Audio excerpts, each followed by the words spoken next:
Thank you, Clover。你咁講咧，對你依邊係比較專注係做任何一個 specialty，例如你講一個 嗯 special needs 嘅 children 啦，反而對比嗯。香港，你係乜嘢範疇都做晒嘅。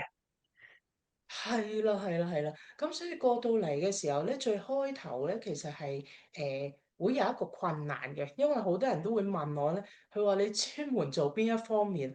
我嗯，冇專門喎，因為我好 general，即係冇一科叫做特別強，但係就個範疇個 age 都會掂過掂啲咁樣咯。